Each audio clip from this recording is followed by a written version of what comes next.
Il n'y a rien que nous, les pilotes, redoutons plus qu'un incendie incontrôlé lorsque nous sommes en vol. Si je devais choisir entre une double panne moteur en croisière ou cela, je choisirais la panne moteur à chaque fois. Alors, la nouvelle qu'un acteur étatique comme la Russie est maintenant accusé d'avoir tenté de placer des bombes incendiaires à bord d'avions commerciaux a immédiatement attiré toute mon attention il y a quelques mois, lorsque mon équipe et moi avons entendu parler de cette histoire pour la première fois. Et ce que nous avons récemment appris à propos de cette histoire ne devrait rassurer personne dans l'industrie. Tout cela a commencé en juillet 2024, lorsqu'une ou plusieurs personnes sont entrées dans une boutique DHL typique à Vilnius, en Lituanie. DHL, au cas où vous ne le sauriez pas, est une entreprise de transport international similaire à FedEx ou United Parcel Service aux États-Unis. La Lituanie est l'un des États baltes qui partagent une frontière avec la Biélorussie ainsi qu'avec l'enclave russe de Kaliningrad. Et nous ne savons pas exactement combien de personnes étaient impliquées, ni combien de visites ont eu lieu dans ce magasin DHL. Mais nous savons que plusieurs colis ont été remis aux employés de la société de transport afin d'être envoyés à plusieurs adresses différentes aux États-Unis et au Canada. Il existe évidemment des règles très strictes concernant ce que vous êtes autorisé ou non à expédier à l'international par avion. Et cela s'explique par le fait que certains objets, comme les batteries au lithium par exemple, peuvent provoquer des incendies s'ils ne sont pas correctement emballés ou s'ils sont exposés à de mauvaises conditions. Mais dans ce cas, les services de renseignement détermineront plus tard que ces colis n'étaient pas simplement des appareils électriques mal emballés ou d'autres produits. Non, il s'agissait de dispositifs incendiaires soigneusement conçus pour s'enflammer en plein vol alors que les avions traversaient l'Atlantique. Maintenant, je vais entrer dans les détails concernant qui étaient ces personnes, leurs dispositifs et pourquoi eux ou d'autres voudraient faire cela. Mais avant cela, je veux vraiment m'assurer que vous comprenez tous exactement ce qui est en jeu si un incendie venait à se déclarer à l'intérieur d'un avion en vol. Tout d'abord, il est important de préciser ici que nous ne parlons pas nécessairement uniquement des avions cargo dans ce cas. Des entreprises comme DHL ou FedEx peuvent utiliser leurs propres avions pour expédier ce type de colis. Mais dans de nombreux cas, selon l'origine, la destination et les avions disponibles, ces transporteurs peuvent aussi simplement confier le colis à un transporteur sous contrat qui pourrait alors le charger dans la soute à bagages d'un avion de ligne. Comme je l'ai expliqué dans des vidéos précédentes, environ la moitié de la capacité mondiale de fret aérien provient précisément de cet espace de chargement disponible dans les soutes des avions de ligne. Donc, les risques que cela se produise réellement ici n'auraient pas été négligeables. J'ai déjà fait une vidéo très détaillée sur tout ce que vous devez savoir, concernant des éléments comme les soutes à bagages, les zones de feu et les systèmes d'extinction sur lesquels nous comptons dans nos avions, ainsi que sur les règles que nous avons concernant les marchandises dangereuses. Donc, je ne vais pas répéter tout cela dans cette vidéo. Mais ce qu'il faut retenir, c'est qu'il existe des différences entre ce que nous sommes autorisés à transporter dans la soute d'un avion de passagers et ce qui peut être transporté dans les avions cargo dédiés. Et cela s'explique en partie par le fait que les avions cargo sont équipés de systèmes de suppression d'incendie plus puissants, ce qui leur permet de gérer des matériaux plus dangereux et parfois aussi des volumes plus importants d'articles inflammables. Mais il est également très important de comprendre qu'un incendie à bord d'un avion peut ne pas se comporter comme on pourrait l'imaginer en entendant le mot « incendie ». Vous avez sans doute entendu parler d'incidents d'incendies en vol, comme le vol 6 d'United Parcel Service à Dubaï.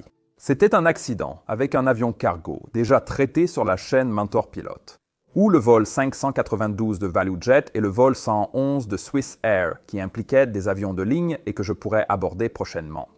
Mais ce que je veux que vous gardiez à l'esprit ici, lorsque vous regardez ces incidents, c'est que la plupart des gens, quand ils pensent à un incendie, imaginent essentiellement un feu de camp ou une cheminée qui crépite. Intense, certes, et potentiellement dangereux, mais plus ou moins localisé. Avant de devenir pilote de ligne, j'ai servi comme pompier d'aéroport pendant mon service national en Suède. Et une partie de notre formation là-bas consistait à vivre réellement ce qu'un incendie d'avion serait en réalité. Ce type de formation se déroule souvent dans des conteneurs maritimes aménagés. Vous avez peut-être vu des photos ou vidéos d'avions dédiés à la formation incendie dans les aéroports. Ces avions peuvent sembler un peu étranges, mais c'est parce qu'ils doivent être renforcés et fabriqués en acier très résistant afin de supporter d'être incendiés à plusieurs reprises. Et c'est parce que nous parlons de températures capables de tout chauffer ici, y compris le métal. Lors d'un exercice, notre commandant a voulu nous montrer à quoi ressemble vraiment un incendie en espace confiné. Mon équipe et moi étions équipés de tout l'équipement de pompiers et d'un appareil respiratoire. Et puis, nous nous sommes assis par terre dans l'un de ces conteneurs, qui avait été entièrement aménagé à l'intérieur avec du contreplaqué. Nous avons ensuite allumé un petit feu dans un des coins et observé ce qui se passait ensuite. Au début, ce feu ressemblait exactement à ce que l'on pouvait attendre, comme un joli petit feu de camp crépitant dans le coin. Mais ensuite, à mesure qu'il a commencé à grandir, il a commencé à brûler tout le matériau autour de lui. Et la fumée qui s'en dégageait est devenue plus noire et plus intense. La raison pour laquelle la fumée d'un incendie est noire, c'est qu'elle contient encore beaucoup de matière non brûlée, qui s'est évaporée du matériau environnant. Et comme cette fumée est également très chaude, elle commencera d'abord à monter vers le toit. Mais c'est ici que l'espace clos commence à faire une réelle différence. Parce que cette fumée et le carburant qu'elle contient n'auront désormais nulle part où aller. Cela signifie qu'elle va bientôt remplir l'espace le long du plafond, puis commencer à descendre comme un nuage épais et suffocant. Nous avons essayé de rester en dessous en nous rapprochant du sol, mais finalement tout l'espace s'est rempli de fumée noire. Et si cela s'était produit dans un avion, eh bien, c'est cette fumée qui aurait tué les gens en premier. Quelques inspirations suffisent souvent à brûler les voies respiratoires et à empoisonner les poumons. Mais comme nous avions notre équipement respiratoire, nous avons pu rester à l'intérieur et assister au véritable chaos, ce qui s'est produit ensuite. D'abord, c'était une obscurité totale à l'intérieur de la fumée, plus noire que tout ce que vous pourriez imaginer. Et en arrière-plan, nous pouvions toujours entendre le crépitement du feu, mais nous ne pouvions pas le voir. Puis, lorsque le mélange des trois éléments du triangle du feu, le combustible, l'oxygène et la chaleur, est devenu parfait, un feu éclair a éclaté et c'était vraiment impressionnant à voir. Quand il s'enflamme, on entend d'abord un grand « whoop », puis tout brûle. Pas seulement les objets physiques, non, tout, y compris l'air autour de vous. J'ai vu des flammes se former devant mon visage, flotter là une seconde avant de disparaître, puis réapparaître ailleurs. Et c'était à la fois magnifique et absolument terrifiant. La température à l'intérieur de ce conteneur est rapidement montée à des centaines de degrés en quelques secondes après le début de l'incendie. Nous avons dû partir car nos visières et notre équipement commençaient à fondre. Et si je vous raconte cette histoire, ce n'est pas pour vous faire peur, mais pour vous expliquer précisément pourquoi tous les membres d'équipage prennent les incendies aussi au sérieux. Si un incendie n'était pas contrôlé dans un avion, des tests ont montré que le temps dont nous, pilotes, disposons pour poser l'avion en toute sécurité au sol est d'environ 15 minutes. Après cela, le feu détruira l'avion et tous ceux qui s'y trouvent. Donc, quand je dis qu'un incendie à bord d'un avion est la pire chose qui puisse arriver, je le pense vraiment. Et c'est aussi pourquoi l'histoire d'aujourd'hui me met tellement en colère. Maintenant, le but des systèmes d'extinction d'incendie que nous avons à bord de nos avions, ainsi que des exercices d'incendie de l'équipage de cabine, est d'empêcher les incendies de devenir incontrôlables dès le départ. Et des éléments comme la conception des conteneurs de fret dans les soutes sont également censés aider à cela. Par exemple, en privant le feu d'oxygène et en ralentissant son développement, on empêche sa propagation d'un conteneur à l'autre. Mais son efficacité dépend de facteurs comme la nature de l'incendie, les matériaux impliqués et de nombreux autres éléments. Tous ces éléments sont aussi des choses dont des personnes mal intentionnées qui voudraient déclencher volontairement des incendies à bord d'un avion seraient également conscientes. Ce qui rend cette histoire encore pire. En aviation, tous les systèmes de sécurité sont conçus avec une double redondance. Il faut toujours une protection pour éviter qu'un petit problème ne devienne majeur. Nous avons déjà vu comment la guerre de la Russie contre l'Ukraine a impacté l'industrie aéronautique de diverses manières. Pour les passagers et les compagnies aériennes de fret, le champ de bataille peut se trouver à des milliers de kilomètres de leur route, mais ces effets se font tout de même ressentir chaque jour à l'échelle mondiale. Cela concerne les routes à détourner, fermées ou les espaces aériens interdits, ainsi que la rareté ou la fiabilité des pièces de rechange pour les compagnies aériennes. La saisie d'avions en leasing par des compagnies russes, qui a déjà pris des années à régler jusqu'à présent, ainsi que des avions toujours bloqués en Ukraine.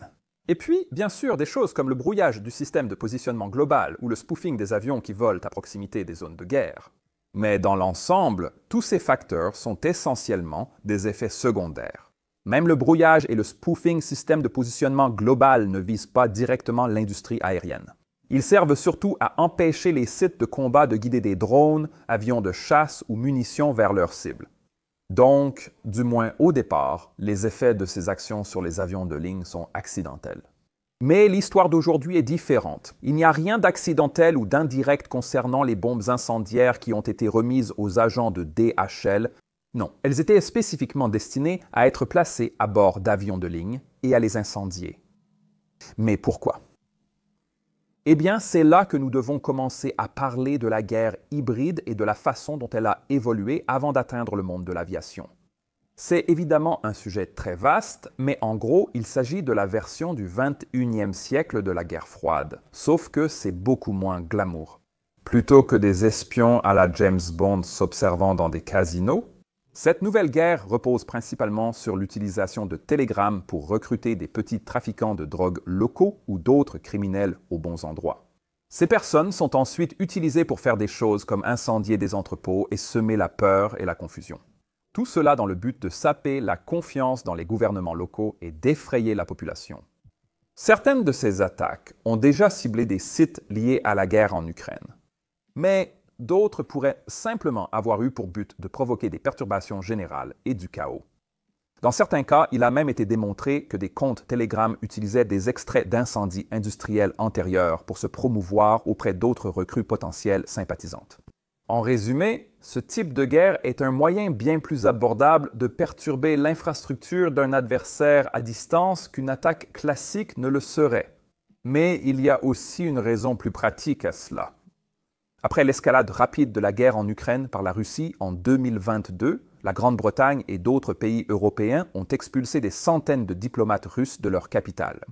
Et, selon les analystes du renseignement au Royaume-Uni et ailleurs, cela a ensuite forcé la Russie à se tourner vers des intermédiaires pour gérer des tâches comme l'incendie criminel et le sabotage. D'ailleurs, cela n'a même pas commencé en 2022. Depuis le début de 2017, quelques années après l'annexion de la Crimée par la Russie, les services de renseignement au Royaume-Uni seulement affirment avoir déjoué 43 complots à un stade avancé comme celui-ci. Et de façon inquiétante, environ 13% des personnes faisant l'objet d'une enquête pour recrutement ont moins de 18 ans. En Allemagne, plusieurs personnes ont également été arrêtées ces dernières années pour espionnage et tentative de sabotage au profit de la Russie. Mais d'autres ont été arrêtés spécifiquement pour incendie criminel et pour avoir tenté d'expédier des engins explosifs, soupçonnés d'agir pour le compte des autorités russes. Depuis 2022, d'autres infrastructures de transport, dont les chemins de fer, ont aussi été attaquées en Allemagne. Et même si le mobile de ces attaques est moins clair, les autorités les décrivent comme du sabotage délibéré. Ensuite, revenons à l'aviation. Certaines des interférences et du brouillage du système de positionnement global ont touché des zones frontalières de la Russie, mais qui n'ont rien à voir avec les opérations près de l'Ukraine, comme les États baltes par exemple. Et en octobre de cette année, l'Organisation de l'aviation civile internationale a officiellement condamné la Russie pour sa perturbation de la navigation critique dans ces zones et d'autres régions proches de ses frontières. Donc après avoir entendu tout cela, je suppose que cibler directement le fret aérien et les avions de ligne ne serait peut-être pas si surprenant que ça. Mais à quoi ressemblaient réellement ces bombes incendiaires alors? Eh bien, il s'avère qu'elles étaient fabriquées en modifiant des coussins de massage électrique vibrants en y intégrant une substance inflammable à base de magnésium. Et cela, d'après le Wall Street Journal. Les autorités n'ont évidemment pas donné beaucoup de détails sur le fonctionnement de cet appareil. Mais nous savons que le magnésium brûle à des températures extrêmement élevées. C'est pourquoi il est en fait utilisé pour certains types de fusées éclairantes. Et aussi, il ne peut pas être facilement éteint avec de l'eau. Au total, 4 colis ont été identifiés comme provenant de ce magasin DHL en Lituanie, mais d'autres ont pu être envoyés soit de là, soit d'autres endroits. En septembre de cette année, les autorités lituaniennes ont ensuite révélé que ces 4 dispositifs contenaient 6 kilos de matières explosives ou incendiaires. Et ils ont également identifié 3 personnes comme étant responsables de cela. Un Ukrainien avec des papiers russes sous un autre nom, un Lituanien d'origine russe et un Russe. On pensait que ces personnes avaient coordonné ces attaques et aussi participé à l'organisation d'un incendie dans un magasin IKEA à Vilnius plus tôt en 2024, apparemment pour des raisons symboliques, puisque les couleurs du logo d'IKEA sont les mêmes que celles du drapeau ukrainien. Je pense qu'ils n'ont jamais vu de drapeau suédois. Quoi qu'il en soit, cette histoire dépassait largement ces trois personnes. Outre les trois personnes nommées, les autorités estoniennes auraient aussi inculpé 15 autres individus originaires de Russie, Lituanie, Lettonie, Estonie et Ukraine, selon Reuters.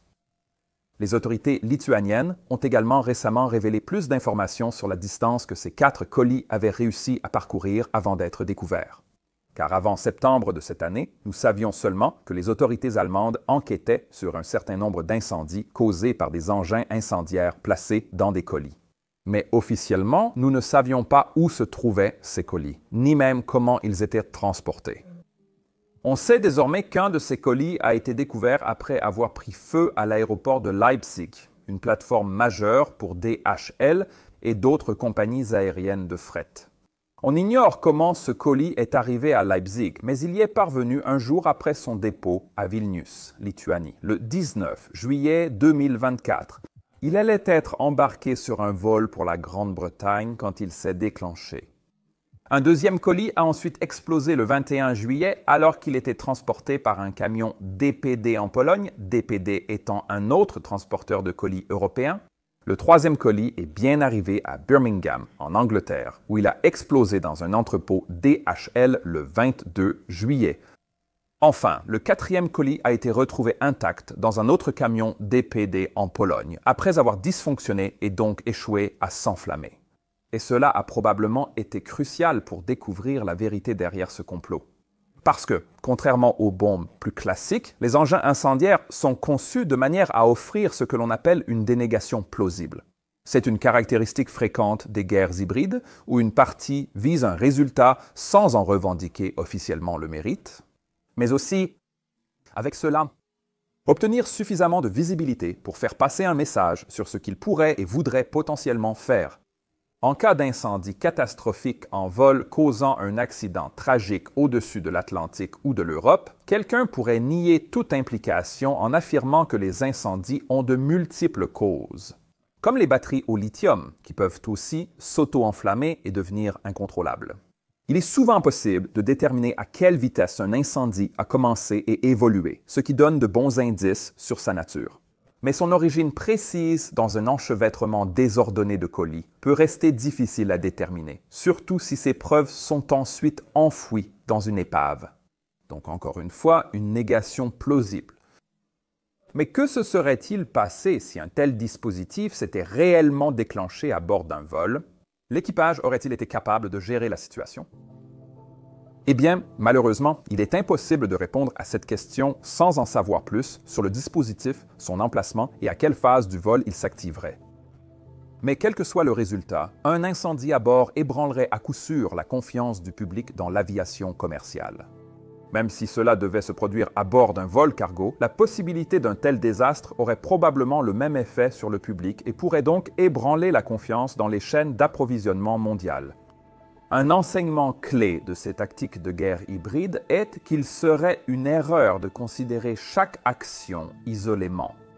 Des attaques plus récentes, comme les drones qui ont survolé plusieurs aéroports en Europe du Nord, sont probablement un autre exemple de cette même approche.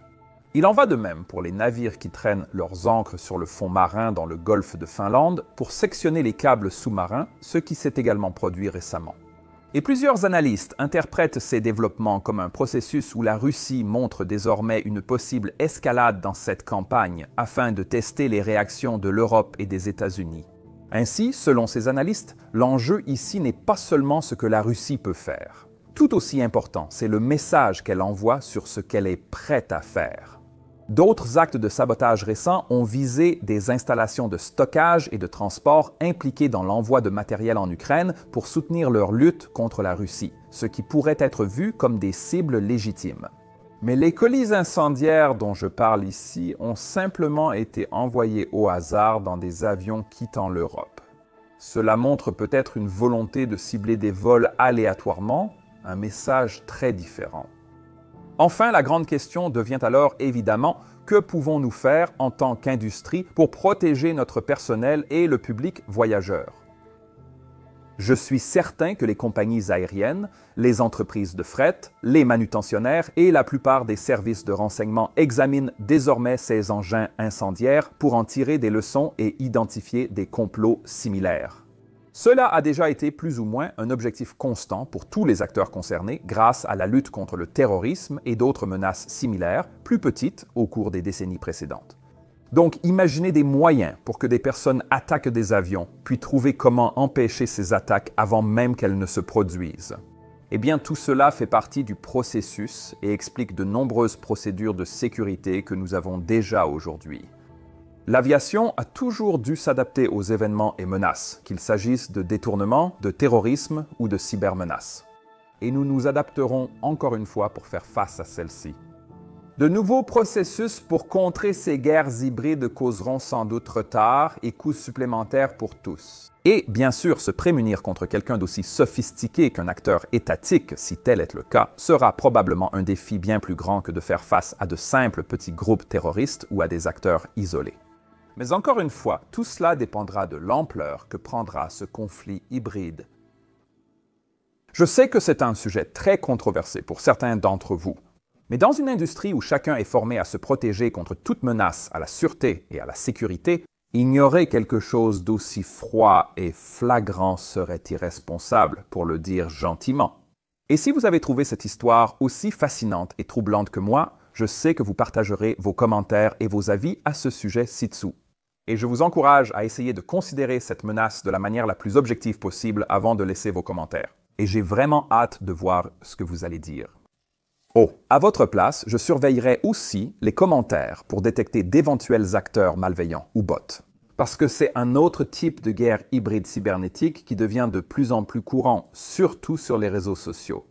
Alors, faites attention aux commentaires qui cherchent à semer le mécontentement, la haine ou la peur, ou qui essaient de déchirer le tissu de la société dans laquelle vous vivez. Parce que c'est exactement le but de ces campagnes, et nous avons déjà vu pas mal d'exemples de cela ici sur cette chaîne. Si vous aimez ce contenu, vous apprécierez la perspective de pilote que Ben et moi apportons à l'actualité sur Captain Speaking, disponible sur toutes vos plateformes de podcast. Je m'appelle Peter Hörnfeldt et vous regardez Mon Tour Now. Passez une journée absolument fantastique et je vous dis à la prochaine. Au revoir.